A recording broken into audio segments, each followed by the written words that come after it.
Story 1. We're going back to the early 70s for this one. Four of us 20-somethings, three white. One black worked in a very technical niche specialty, now the job of highly paid contractors. Our shop spaces, located aft on an upper deck, included a then high-end paint booth. After hours, it was the perfect spot to use herbal substances because of the highly filtered exhaust system. We could securely lock the hatch, mellow ourselves out, and the fans took care of smoke, ash, even the remnants in emergencies. That thing really worked well. Like fleet followers. Finished up before evening chow, popped out, red-eyed in a fit of chuckling, only to bump into the chief petty officer, henceforth known as Redneck Bigot. This unpleasant person was loathed by every E7 and below aboard and nearly all the rest, except his sycophant pal, the master-at-arms, and our bitter, loathsome executive officer. Bigot's poor behavior had previously included, but was not limited to, instances of bogus charges resulting in confinement with bread and water, loss of pay and rank, restriction to the ship, extra duty, just to name a few.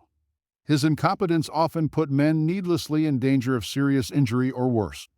Thankfully, the CPO we worked for was an awesome shipmate, and we didn't have to deal with Bigot often. Well, he's up in our country looking for our boss when he sees four young guys racially mixed. Oh my, way too happy and pop out of an empty paint room. Obviously up to no good. Must be hippie homos.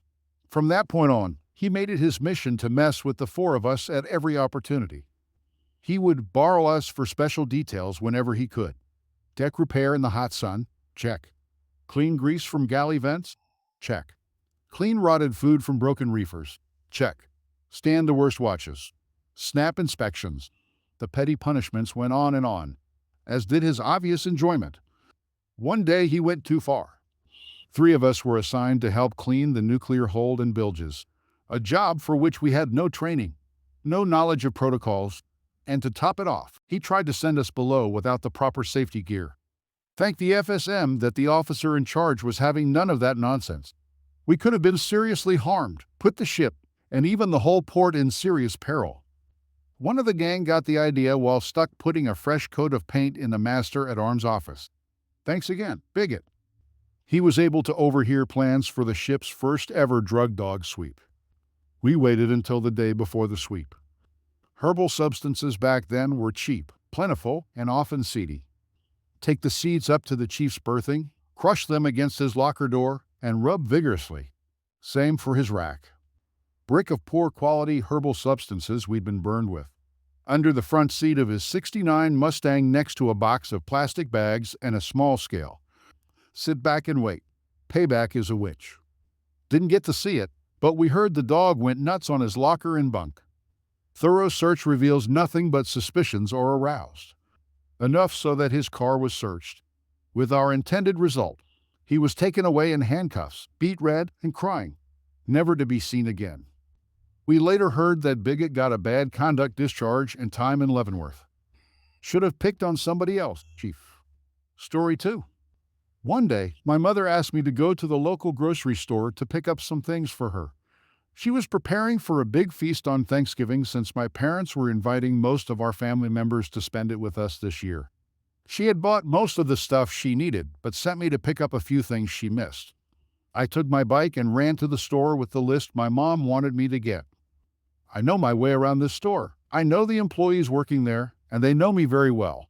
I came across one of the staff members that I'm quite familiar with, and we exchanged pleasantries for a moment, caught up, and wished each other a happy Thanksgiving.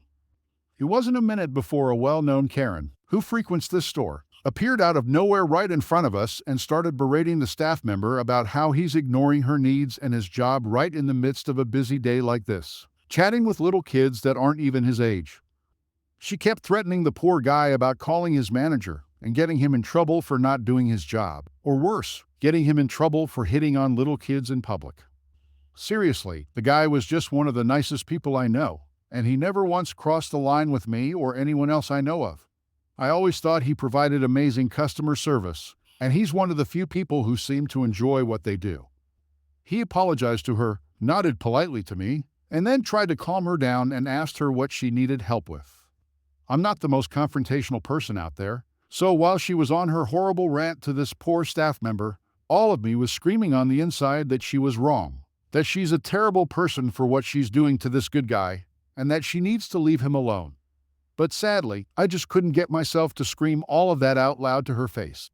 I just froze there and watched the staff member smile painfully at me before going away and vanishing between the aisles after she kept dragging him around. At that moment, I really wished for some justice, some karma that would put this woman in her place. She's an evil one. She's not just some entitled person asking for attention. I was old enough to understand that the accusations she was threatening him with could easily send him to prison for a long time and even stain him for the rest of his life. She was not afraid to do that to someone she knew well was innocent of all the horrible stuff she was accusing him of. I swallowed all of that, got washed with the painful feeling of being useless, and just decided to move on and get what my mom sent me to get. 10 minutes went by, and I started hearing a lot of screaming coming from where the Karen and the staff member had disappeared earlier. Charged with a huge emotional wave that took over me, I decided to run towards where she was and just tell her off and to stop abusing my good friend and to leave him alone. It was unfamiliar territory to me, but I made up my mind. If I was ever going to stand up to some evil person, it was right now. It was to this woman. When I arrived where she was, I took a deep breath and tried to prepare myself for voicing out how I felt about her and how I despise people like her. However, upon closer look, I saw her shrieking and screaming, but it wasn't towards the same staff member from before. Actually, it wasn't any of the staff members that I know of at least. It appeared to be a customer. No, wait. Oh gosh, that's not a customer. I mean, he is, but it's not just any customer. That's Steve, one of the most dangerous people in our town. I know that full well because my mother kept telling me if I ever came across him, to just look down and get out of his way as much as possible. Steve was a well-known criminal in this town, convicted in more than 10 cases at least, and was known for getting involved in a lot of gang activities. He was someone that had a quiet demeanor. Aside from a nasty scar on his face, if you didn't know him, you wouldn't really think he's that dangerous. I froze in my place when I recognized it was him.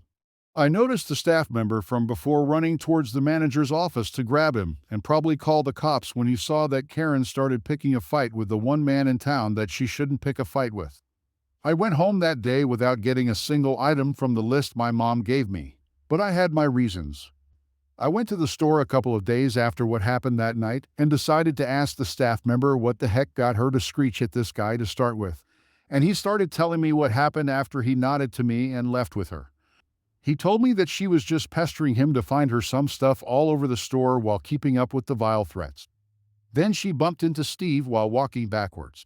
She caused him to drop what he was picking from the shelf and then started getting into his face about how he should watch where he is going and stuff like that. Steve did not say a word to her, just kept staring at her the whole time with dead fish eyes. And that got her aggravated even more.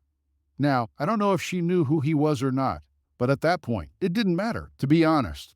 She was a Karen. Karens think differently, process things differently, and act on it differently. After a good 5 minutes of screaming into his face, with the manager and staff member trying to calm her down and get her away from him, she shoved him. She probably did it just to get any reaction from the numb guy standing right in front of her. That was the last thing she remembered doing before looking down at her stomach and seeing blood gushing out of it. It seemed as if she didn't realize what happened at first. It surely took her a moment to fall to the ground. It took her a very rare, quiet, screech-free moment to realize that she just got stabbed. Then panic ensued in the store after some bystanders witnessing the whole thing saw what happened. The manager tried to contain the situation, begging Steve to just calm down and drop the weapon. But surprisingly enough, the guy who just stabbed a woman did not seem to lose his quiet demeanor. He had the same indifferent reaction on his face as before and just stood there right where he was the whole time. Didn't try to run or attack anyone else. The cops arrived shortly after. It seemed that the manager had called them right before any of that even happened. They didn't have a problem cuffing up Steve or stripping him of the weapon he stabbed her with. EMS took Karen on a stretcher, and everyone who witnessed the whole situation seemed as if they were just stunned, including me. I barely managed to get back home. And after some time, I eventually managed to tell my mother what I just witnessed, and she just looked horrified. I heard later that Karen made it and didn't die because of her wound. Even a few months later, I was walking down the street with a couple of my friends and saw her limping to her car while using crutches. Sometimes I wonder if what happened that night to her had any connection to the fact that at one point when I was in that store, seeing her torture that poor guy, I truly wished for karma to strike that woman down and give her what she deserves. I don't know if it was God answering my emotional wish or if it was a coincidence, but all I'm saying is that she brought this on herself and she deserved it. I hope she learned her lesson and came up with something from that horrific experience. As for Steve, last I heard he was still in prison, for many reasons actually aside from stabbing that entitled woman. Story 3. Decades ago, I was a restaurant manager. After years of working for TGI Michelabis, I was recruited by a regular to come work at a hotel. I was tired of the big corporate game, and this seemed like a new challenge. Plus, I was tired of trying to take pride in slinging food that, when done perfectly, was still mediocre at best. Right away, it was evident this hotel was a mess. It turned out the property was under federal receivership as the owner was under indictment for making $500 million in loans to banks that didn't exist for companies that didn't exist. One day, the bellman who drove the shuttle came back from a run super excited to tell everyone the owner was back in the country. He knew it because the bellman saw the owner led out of the airport in handcuffs by guys with windbreakers that read FBI. I was brought in to update the bars and restaurants, but was not allowed to change anything. The head of housekeeping denied my request to dim the lights in the bar because it looked cleaner. I later found out this is common in some Asian countries. But who in America wants to sit in a bright white box with a bar in a mediocre airport hotel when there are a load of hip bars a cab right away? No one. And that's who was drinking in our bar. No one. I was used to working with people more or less my age and with the same point of view. Now, I was managing long-term union members who gave zero cares. Add to that the complete lack of training I was given on how to work in a union environment, and it wasn't pretty. The HR manager who recruited me was leading negotiations with the union for the next contract and didn't want to upset the apple cart, so she refused to endorse any discipline. We had a busser who didn't show up for a month. We let him go as it was job abandonment. It was grieved, and he was brought back as a banquet porter. What the heck? It was a union house, yet when someone didn't show up or called out, I was expected to cover. I didn't know this until a few weeks in when I got a call at 3 a.m. saying I had to cover the breakfast shift as both server and cashier. The controller was convinced everyone was stealing. She walked around all day looking for opportunities, any possibilities that someone might remove a paper clip and cheat the hotel. The accountant sat in his office chain smoking cigarettes. He looked like something out of a movie with his long nails and an ash never less than 3 inches long.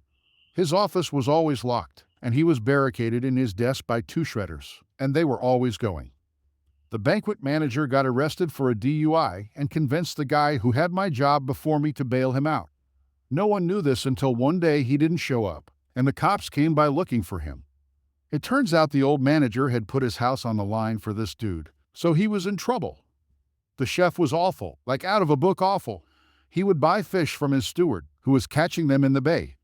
The bay was known to be full of PCBs and other contaminants from a few hundred years of pollution and was deemed off-limits for catching food.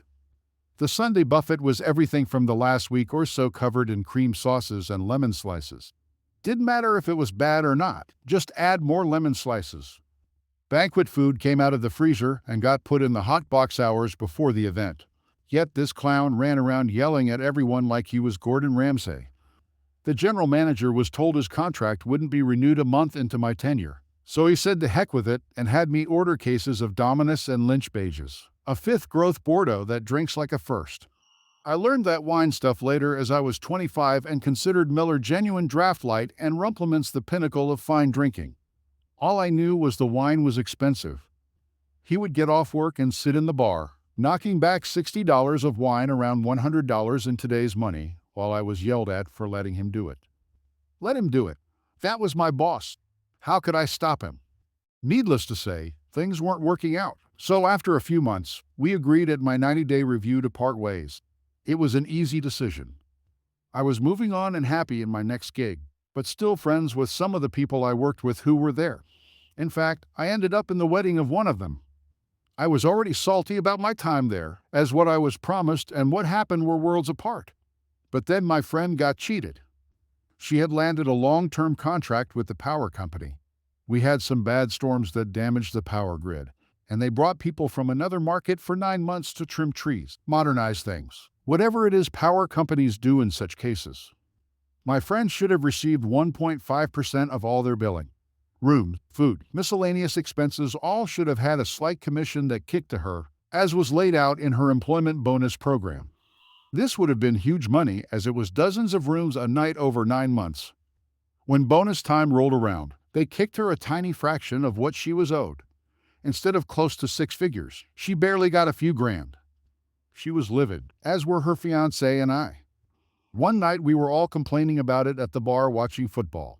I really hated that place for me, for her, for everyone stuck in that terrible place. A terrible thought entered my brain around halftime and wouldn't go away. I wasn't sure what I was going to do, but this would be my night.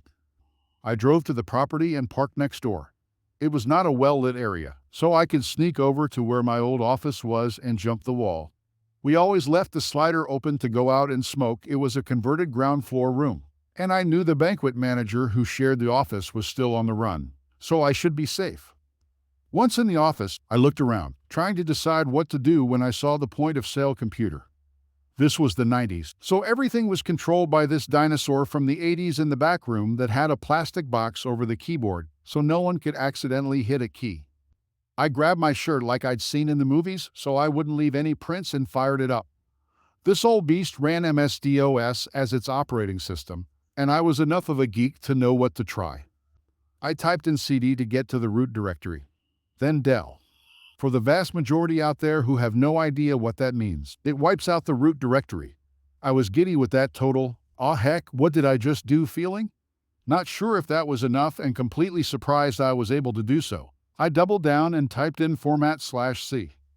The thing blinked and just started chugging along. Freaking erased itself. I got the heck out of there and somehow made it home without a DUI. I guess they'd have to reboot from a backup and haha, that would be a pain in the butt. A year or so later, I ran into some of the hotel folks in a bar, and they asked if I'd heard about what happened. It turned out that someone hacked the point-of-sale system and destroyed it. Because it was so old, experts had to be flown in, and they said the person must have been a masterful hacker because if they had done anything less, then it would have been an easy fix. Anything more, and it would have left electronic fingerprints. It turned out that there were no backups. It was towards the end of the month, and all the sales data was gone. The experts couldn't rebuild a system so old, so a new system had to be purchased and installed. That alone ran over 6 figures to do. This also triggered an audit. Remember the controller who was convinced everyone was stealing? It turns out she was.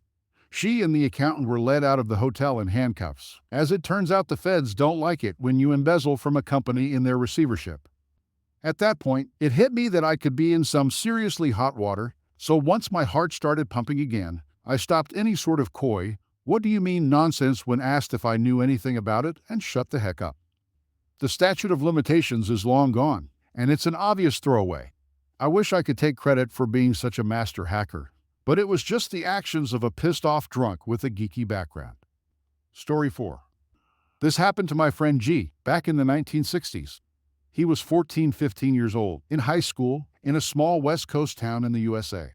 G was a small, easygoing kid. He did some work, cutting lawns or something, for his neighbor Rich Douche, the same age. And of course, Rich Douche stiffed him. G's parents complained to Rich Douche's parents, who couldn't believe their little perfect son would ever do such a thing. There were a couple of other incidents, mostly Rich Douche stealing credit at school for work G had done, or general bullying. But Rich Douche was a suck-up as well as a weasel, and nothing ever happened. He wasn't even suspected. Key point: Rich Douche had an electric typewriter, rare in high school, and bragged about it and showed off his efforts. He claimed to get better grades on typed papers. So, revenge. Like most of the houses in the town in that bygone era, security was minimal. It was easy to slip in an unlocked window, so that's what G did when the house was empty. He brought a little file with him and filed a little off the bar of the E character on the typewriter, just enough to make it unique. Then he slowly typed up a page. G didn't type, so it was Hunt and Peck. The page started with, "Ha ha, the stupid teacher never reads this far. He's a real jerk," and continued for a full page. It used every dirty word he could think of and especially insulted the vice president in charge of the teachers. He then left with this piece of paper, leaving everything else untouched. Several weeks later, Rich Douche had typed another paper. It was paper clipped together per requirements. G somehow managed to distract either him or the teacher and slid his special sheet in the middle. Rich Douche failed the class, though he'd been getting good grades up to that point. He appealed to the vice president. The extra insults directed at the vice president's way made the vice president allow the teacher's grade. Rich Douche claimed that someone else must have typed that, but upon closer examination, the modified E character matched on all pages and didn't match any other typewriter. Checkmate. His own parents didn't believe him. Once they started looking, they found a lot more bad behavior that they'd ignored, and Rich Douche ended up in military school, not the place you wanted to be in the 1960s. To answer a few questions from the comments. Yes, G is real. He is 65 now. You still don't want to cheat him. Beat him fair and square, no problem. Need to renegotiate. Okay, things happen. He will work with you. But don't try to cheat him. He plays a long game better than anyone I've ever met. This paper was the catalyst, not the cause, of Rich Douche's downfall. The parents started looking at other complaints about their perfect little boy with a different eye and found he wasn't so perfect. I don't know the details, or even if G ever learned them, but there was definitely more evidence and incidents than this one. This was the incident he couldn't talk his way out of. Yes, it was probably Perry Mason Mysteries that gave G the typewriter idea. G was born in 1952, so this would have happened in 1966 to 67. Yes, Rich Douche's parents overpaid their son to mow the lawn, trying to build responsibility in their kid. I think it was $5 back when you could buy a candy bar for a nickel 5 cents and a comic book for a dime 10 cents. He offered the same $5 to G, then stiffed him. That was the last straw for G because general douchebaggery on Rich Douche's part had been happening for years. G didn't know what happened to Rich Douche.